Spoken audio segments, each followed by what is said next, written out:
ವಿಜ್ಞಾನಂ ಬ್ರಹ್ಮೇತಿ ವ್ಯಜಾನಾತ್ ವಿಜ್ಞಾನಾದ್ಯೇವ ಖಲ್ವಿಮಾನಿ ಭೂತಾನಿ ಜಾಯಂತೆ ವಿಜ್ಞಾನೇನ ಜಾತಾನಿ ಜೀವಂತೆ ವಿಜ್ಞಾನಂ ಪ್ರಯಂತ್ಯಭಿಸಂವಿಶಂತೀತಿ ತದ್ವಿಜ್ಞಾಯ ಪುನರೇವ ವರುಣಂ ಪಿತರಮುಪಸಸಾರ ಅಧೇಹಿ ಭಗವೋ ಬ್ರಹ್ಮೇತಿ ತಗೋಹೋವಾಚ ತಪಸಾ ಬ್ರಹ್ಮ ವಿಜಿಜ್ಞಾಸಸ್ವ ತಪೋ ಬ್ರಹ್ಮೇತಿ ಸತಪೋತಪ್ಯತ ಸತಪಸ್ತಪ್ತ್ವಾ. ಭವದ ಬದುಕು ಬವಣೆಯಲಿ ಬರಡಾಗೆ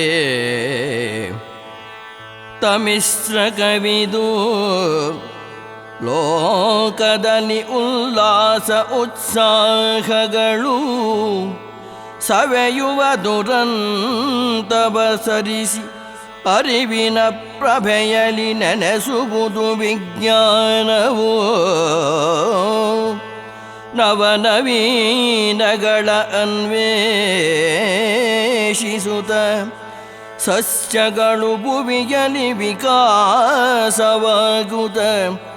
ಸಸ್ಯದಾಸರಯ ಸುವಿರಾಟ ಮನುಜರು ವಿಕಾಸವನರಸಿ ಮರಿಗಳಿಗೆ ಸುಖ ನೆಲೆ ಕೊಡಿಸುವರು.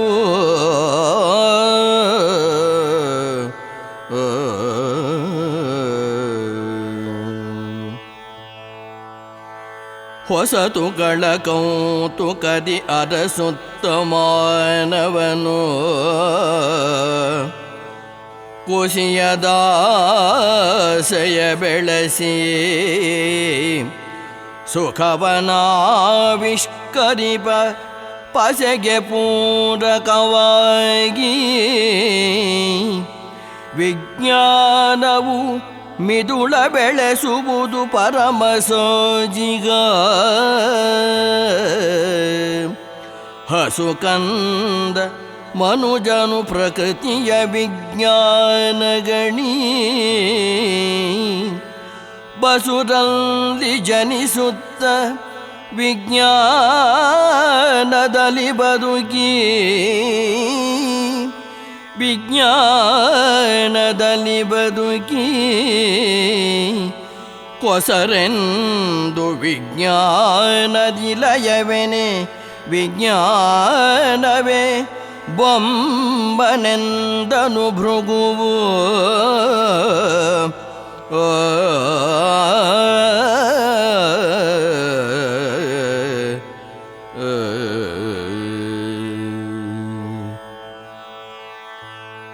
ವಿಷಯದೊಳನುಗ್ಗಿ ಪರಿಶೀಲಿಪ ವಿಷಯದೊಳನುಗ್ಗಿ ಪರಿಶೀಲಿಪ ಕಸುವಿರುವ ನಿನ್ನಾತ್ಮಶಕ್ತಿಯ ನಶಿಸದಂತಿಟ್ಟು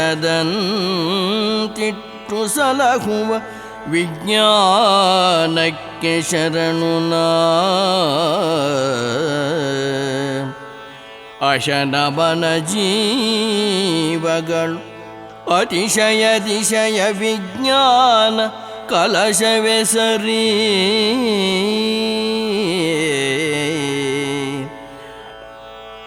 ಅಶನಮನ ಜೀವಗಳು ಅತಿಶಯ ವಿಜ್ಞಾನ ಕಲಶವೇ ಸರಿ. ನಿಶಿತಮತಿಯಲಿ ನೋಡಿ ನಿಜ ತಿಳಿ ಎಂದನು ವರುಣನೋ.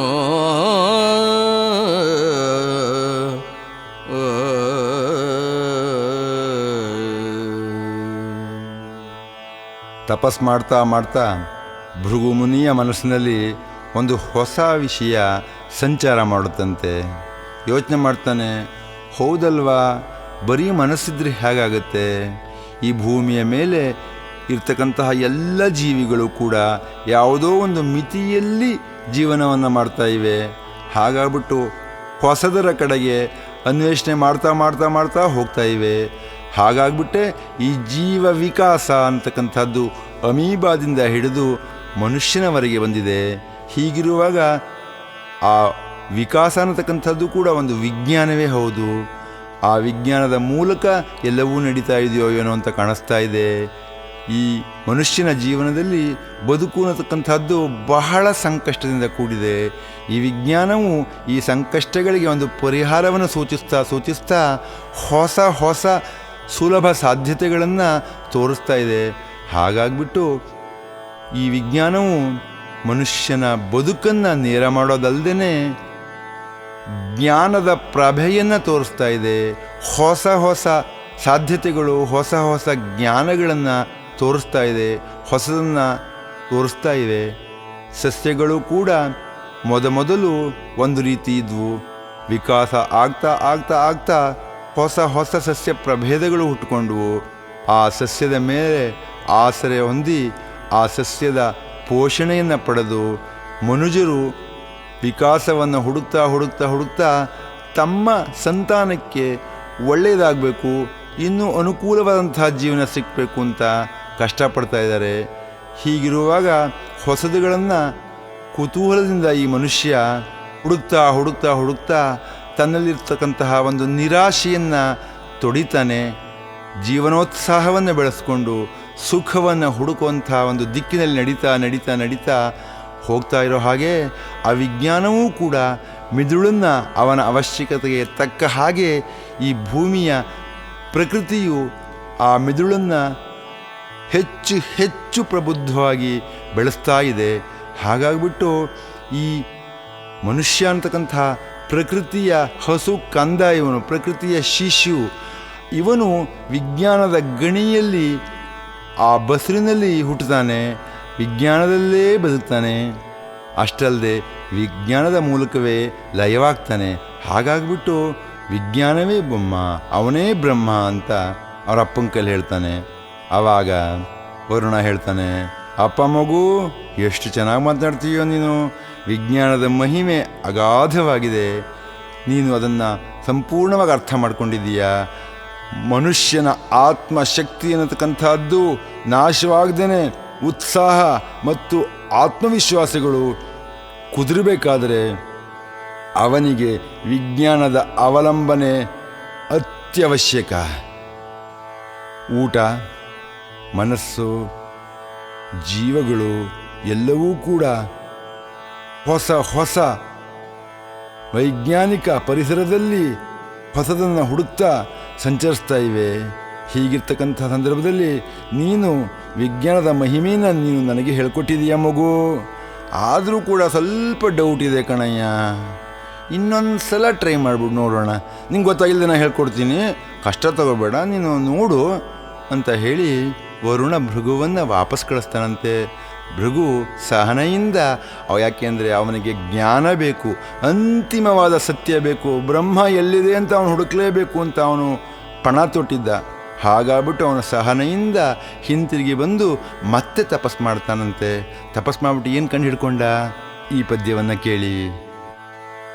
ಆನಂದ ಬ್ರಹ್ಮೇತಿ ವ್ಯಜಾನಾತ ಆನಂದಾಧ್ಯೇವ ಖಲ್ವಿಮಾನಿ ಭೂತಾನಿ ಜಾಯಂತೆ ಆನಂದೇನ ಜಾತಾನಿ ಜೀವಂತೆ ಆನಂದಂ ಪ್ರಯಂತ್ಯಭಿಸಂವಿಶಂತೀತಿ ಸೈಷಾ ಭಾರ್ಗವೀ ವಾರುಣೀ ವಿದ್ಯಾ ಪರಮೇ ವ್ಯೋಮನ್ ಪ್ರತಿಷ್ಠಿತಾ ಸ ಯ ಏವಂ ವೇದ ಪ್ರತಿಷ್ಠತೆ ಅನ್ನವಾನನ್ನಾದೋ ಭವತಿ ಮಹಾನ್ ಭವತಿ ಪ್ರಜಯಾ ಪಶುಭಿರ್ಬ್ರಹ್ಮವರ್ಚಸೇನ ಮಹಾನ್ ಕೀರ್ತ್ಯಾ.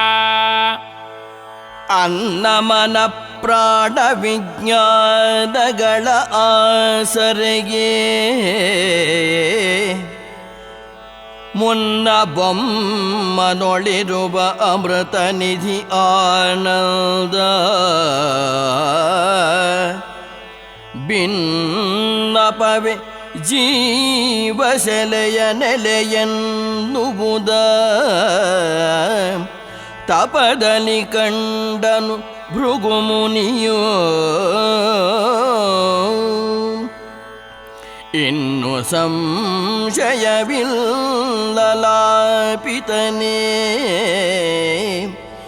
ಜೀವದ ರಾಶಿ ಜನ್ಮವನು ಆನಂದದಲ್ಲಿ ಧರಿಸಿಳಿದು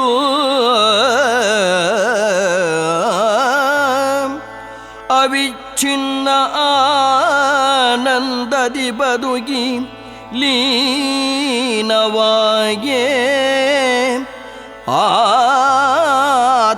ಆತ್ಮಾನಂದವದೆ ಬ್ರಹ್ಮವೋ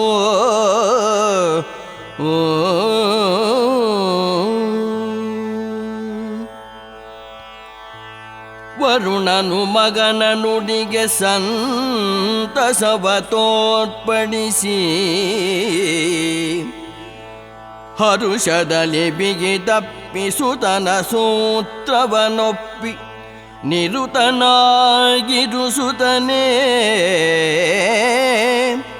ಸತ್ಯಶೋಧನೆಯ ವಿಜ್ಞಾನ ಮಾರ್ಗದಲ್ಲಿ ಎಂದನು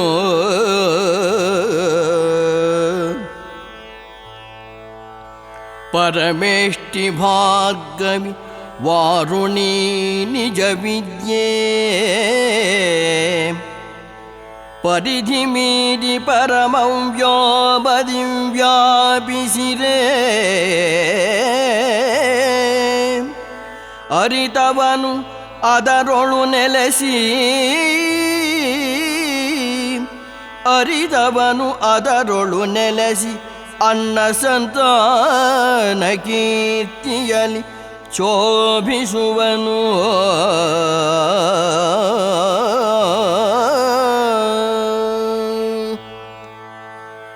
ತಪಸ್ ಮಾಡ್ತಾ ಮಾಡ್ತಾ ಮಾಡ್ತಾ ಭೃಗುಮುನಿಗೆ ಹೊಸದಾದ ಒಂದು ಸತ್ಯ ಮನಸ್ಸಿಗೆ ಬಂದಿತು.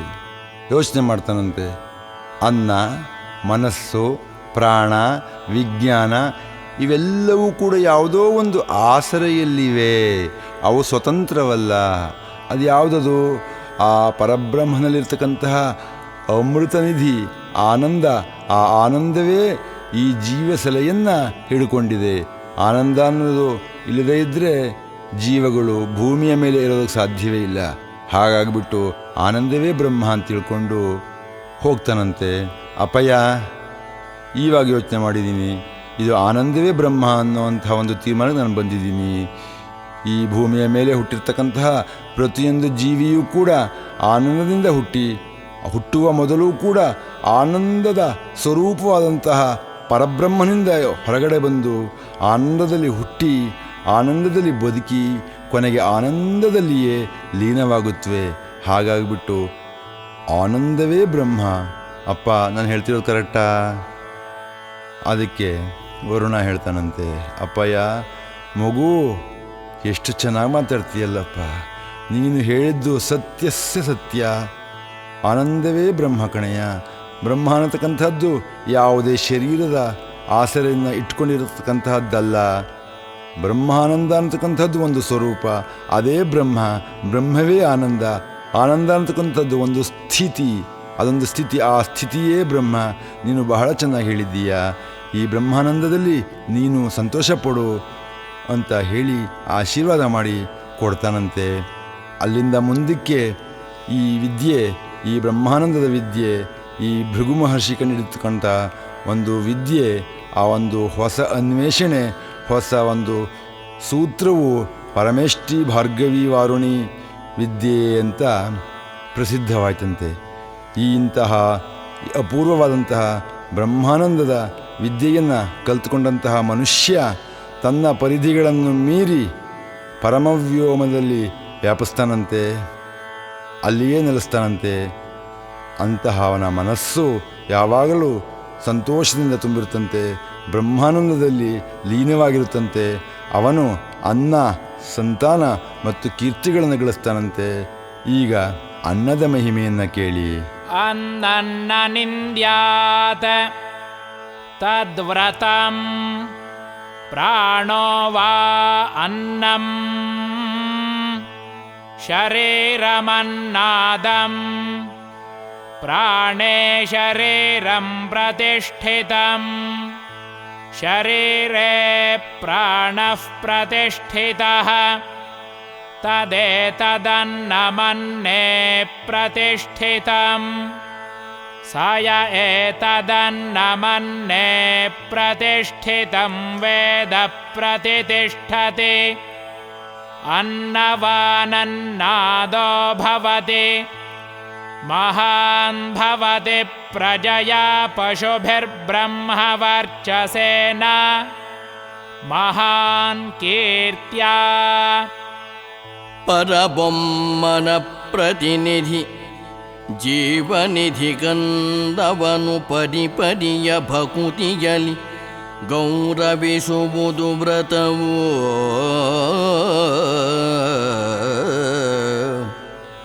ಪರಬೊಂಬನ ಪ್ರತಿನಿಧಿ ಜೀವನಿಧಿ ಗನ್ನವನು ಪರಿಪರಿಯ ಭಕುತಿಯಲಿ ಗೌರವಿಸುವುದು ವ್ರತವು. ವರವೆಂದು ಮೇದಿನಿಯು ಜೀವಿಗಳಿಗಿತ್ತಿರುವ ಪರಮಾನ್ನವನು ನಿಂದಿಸದಿರುವುದು ಸದ್ವ್ರತವೋ. ಅರಿತವನು ಅನ್ನವನು ದೂಷಿಸದೆ ಅಟ್ಟವನ ಪರಿಣಿತಿಯ ಪೊಗಳಿ ಅಂದನಿಧಿಗೆ ಕರವ ಮುಗಿವನು ಪರಮ ಪ್ರಾಣವೇ ಅನ್ನವೆನೇ. ಪರಮ ಪ್ರಾಣವೇ ಅನ್ನವೆನೇ ಕಾಯವು ಭುಜಿಸುತ್ತ ಸುರಗಣದ ವೈಶ್ವಾನರಗೆ ಯಜ್ಞ ನಡೆಸುವುದು.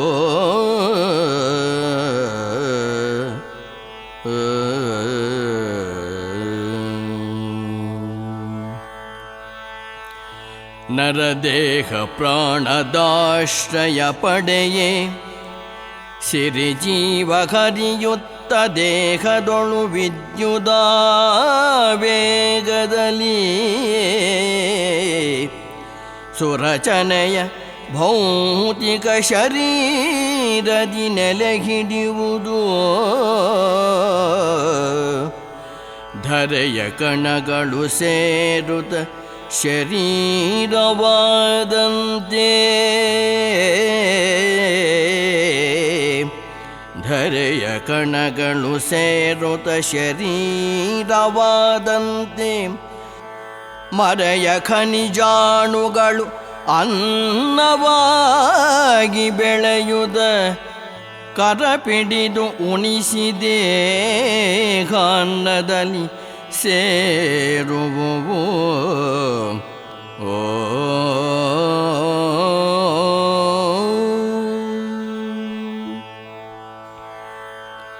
ಪರಮಕಣ ನಿತ್ತ ಸಂಕೀರ್ಣ ಅನ್ನ ಸರಣಿಯ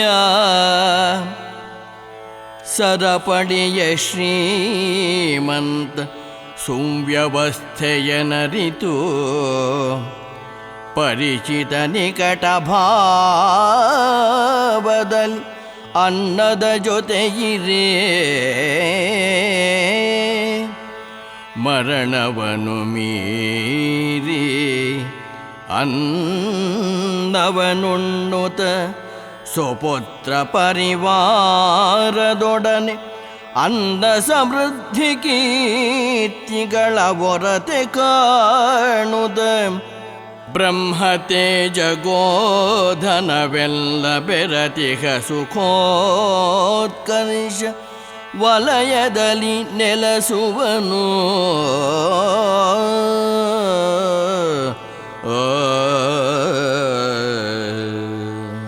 ಅನ್ನ ಅನ್ನತಕ್ಕಂಥದ್ದು ಆ ಪರಬ್ರಹ್ಮನ ಪ್ರತಿನಿಧಿ. ಅದು ಪರಬ್ರಹ್ಮನ ಪ್ರತಿನಿಧಿ ಮಾತ್ರವಲ್ಲದೆ ಜೀವನಧಿಯೂ ಕೂಡ ಹೌದು. ಅಂತಹ ಜೀವಕ್ಕೆ ಚೈತನ್ಯ ಕೊಡುವಂತಹ ಅನ್ನವನ್ನು ಪರಿಪರಿಯ ಭಕ್ತಿಯಲ್ಲಿ ನಾವು ಗೌರವಿಸಬೇಕು. ಇದು ವ್ರತ. ಈ ಅನ್ನವನ್ನು ನಮಗಾಗಿ ವರ ಅಂತ ಕೊಟ್ಟಿರ್ತಕ್ಕಂತಹ ಈ ಭೂಮಿ ಎಲ್ಲ ಜೀವಿಗಳಿಗೂ ಕೂಡ ಅನ್ನವನ್ನು ವಿವಿಧ ಬಗೆಗಳಲ್ಲಿ ಬಡಿಸ್ತಾ ಇದೆ. ಹೀಗಿರುವಾಗ ನಾವು ಈ ಅನ್ನವನ್ನು ನಿಂದಿಸಬಾರದು. ಅದು ಕೂಡ ಒಂದು ಸದ್ವ್ರತ. ನಿಜವಾದ ಜ್ಞಾನಿಯು ಅನ್ನವನ್ನು ಯಾವುದೇ ಕಾರಣಕ್ಕೂ ದೂಷಿಸೋದಿಲ್ಲ. ಅಂತಹವನು ಅಡುಗೆ ಮಾಡಿದಂತಹವನ ಪರಿಣಿತಿಯನ್ನು ಹೊಗಳ್ತಾನಂತೆ. ಚೆನ್ನಾಗಿಲ್ಲದೆ ಇದ್ದರೂ ಕೂಡ ಎಷ್ಟು ಚೆನ್ನಾಗಿದೆ, ತುಂಬ ಚೆನ್ನಾಗಿದೆ ಅಂತ ಹೇಳ್ತಾ ಹೇಳ್ತಾ ಆ ಅನ್ನಕ್ಕೆ ಕೈ ಮುಗಿದು ಬಿಟ್ಟು ಊಟ ಮಾಡ್ತಾನಂತೆ. ನಮ್ಮ ಪ್ರಾಣವು ಅನ್ನದ ಮೂಲಕ ಆಧಾರವನ್ನು ಕಲ್ಪಿಸಿಕೊಂಡಿದೆ. ಹೀಗಾಗಿರುವಾಗ ದೇಹವು ಅನ್ನವನ್ನು ಭುಜಿಸ್ತಾ ವೈಶ್ವಾನರ ಯಜ್ಞವನ್ನು ನಡೆಸುತ್ತಂತೆ. ಈ ನಮ್ಮ ಜಠರಾಗ್ನಿ ಅಂತ ಏನಿದೆ, ನಮ್ಮ ಜಠರದಲ್ಲಿ ಇರ್ತಕ್ಕಂತಹ ಆ ಅಗ್ನಿಯೇ ವೈಶ್ವಾನರ ಅಗ್ನಿ. ಅವನಿಗೆ ನಾವು ಅನ್ನವನ್ನು ಹವಿಸ್ಸಾಗಿ ಕೊಡ್ತಾ ಇದ್ದೀವಿ. ಹಾಗಾಗಿಬಿಟ್ಟು ಅನ್ನವೂ ಕೂಡ, ಊಟ ಮಾಡುವುದು ಕೂಡ ಒಂದು ಯಜ್ಞ ಅಂತ ನಾವು ತಿಳಿದುಕೊಂಡ್ರೆ ಅನ್ನದ ಮೇಲೆ ನಮಗೆ ಒಂದು ಭಕ್ತಿ ಬರುತ್ತದೆ. ಈ ಭೂಮಿಯ ಮೇಲೆ ಮನುಷ್ಯನ ದೇಹ ಬಾಳಬೇಕಾದ್ರೆ ಪ್ರಾಣದ ಅವಲಂಬನೆ ಬೇಕು. ಪ್ರಾಣವಿಲ್ಲದೆ ಇದ್ದರೆ ಮನುಷ್ಯನ ದೇಹ ಪ್ರಯೋಜನ ಇಲ್ಲ. ಅದೇ ರೀತಿ ಆ ಜೀವಕ್ಕೂ ಕೂಡ ಒಂದು ಆಧಾರ ಬೇಕು. ಆ ಪ್ರಾಣವು ಮನುಷ್ಯನ ದೇಹದಲ್ಲಿ ವಿದ್ಯುತ್ತಿನ ರೀತಿಯಲ್ಲಿ ಹರಿತಾ ಸೇರಿಕೊಂಡು ಈ ಭೌತಿಕ ಕಾಯದಲ್ಲಿ ತನ್ನ ಮನೆಯನ್ನು ಮಾಡಿಕೊಂಡಿರುತ್ತೆ. ಈ ಭೂಮಿಯ ಮೇಲಿನ ಕಣಗಳು ಒಗ್ಗೂಡಿ ಸೇರ್ತಾ ಈ ಶರೀರ ಯಾವ ರೀತಿ ಆಯಿತೋ ಅದೇ ರೀತಿ ಈ ಭೂಮಿಯ ಕೆಳಗಡೆ ಇರ್ತಕ್ಕಂತಹ ಖನಿಜಾಣುಗಳು ಅನ್ನವಾಗಿ ಪರಿವರ್ತನೆಯಾಗುತ್ತವಂತೆ. ಅನ್ನವಾಗಿ ಬೆಳೆದು ನಮ್ಮನ್ನು ಕೈ ಹಿಡಿದು ನಮಗೆ ಊಟ ಮಾಡಿಸಿ ನಮ್ಮ ದೇಹದಲ್ಲಿ ಸೇರಿಕೊಂಡು ದೇಹಾನ್ನವಾಗುತ್ತವಂತೆ. ನಮ್ಮ ದೇಹವೂ ಕೂಡ ಒಂದು ಅನ್ನ. ಈ ಪರಮಾತ್ಮ ನಮಗೆ ಕೊಟ್ಟಿರ್ತಕ್ಕಂತಹ ಈ ಸಂಕೀರ್ಣವಾದಂತಹ ಅನ್ನ ಸರಣಿ, ಇದೊಂದು ಸರಪಳಿ. ಜೀವಚಕ್ರದಲ್ಲಿ ಅನ್ನ ಅನ್ನತಕ್ಕಂಥದ್ದು ಒಂದು ಚಕ್ರ, ಅದು ಒಂದು ಸರಪಣಿ. ಇದನ್ನು ಈ ಸುವ್ಯವಸ್ಥೆಯನ್ನು ಯಾರು ಪರಿಚಿತವಾಗಿ ನಿಕಟ ಭಾವದಲ್ಲಿ ಪ್ರೀತಿಸ್ತಾ ಅನ್ನದ ಜೊತೆಯಲ್ಲಿ ಸಂತೋಷವಾಗಿದ್ದೆ ಅಂತಹವರು ಮರಣವನ್ನು ಮೀರಿ ಅನ್ನವನ್ನು ಉಣ್ಣುತ್ತಾ ಪುತ್ರ ಪರಿವಾರದೊಂದಿಗೆ ಅನ್ನ ಸಮೃದ್ಧಿಗಳನ್ನು ಕೀರ್ತಿಗಳನ್ನು ಕಾಣ್ತಾ ಬ್ರಹ್ಮ ತೇಜಸ್ಸು ಮತ್ತು ಗೋಧನಗಳನ್ನು ಪಡೀತಾ ಸುಖೋತ್ಕರ್ಷದ ವಲಯದಲ್ಲಿ ಸಂತೋಷ ಪಡ್ತಾರಂತೆ, ಆನಂದವಾಗಿರ್ತಾರಂತೆ.